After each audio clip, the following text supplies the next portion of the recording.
Loss of refraction பத்தி பார்க்கலாமா? Yes sir. Okay.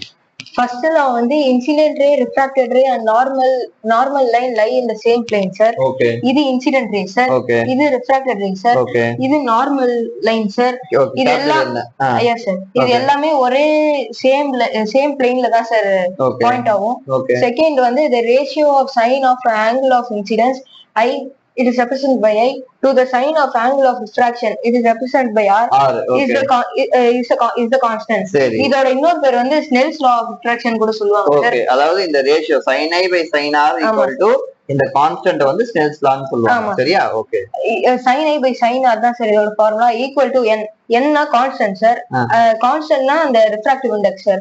Refractive இண்டெக்ஸ்னா அது என்ன சொல்லுனா ரேரர் டு டென்சர் போதா, டென்சர் டு ரேரர் போதான்னு சொல்லுங்க சார். ஓகே. அந்த வேல்யூ வந்து rarer to tensor, tensor to rarer சொல்லுங்க. ஆமா சார். இப்போ நம்ம இன்சிடென்ட் ஆங்கிள் கண்டுபிடிக்கணும்னா நார்மல் லைனுக்கும் இன்சிடென்ட் ரேக்கும் நடுவுல இருக்க ஆங்கிள் தான் சார் இன்சிடென்ட் ஆங்கிள். அதே மாதிரி நார்மல் லைனுக்கும் ரிஃப்ராக்டட் ஆங்கிள்க்கும் ரிஃப்ராக்டட் ரேக்கும் நடுவுல இருக்கிறது தான் சார் ரிஃப்ராக்டட் ஆங்கிள்.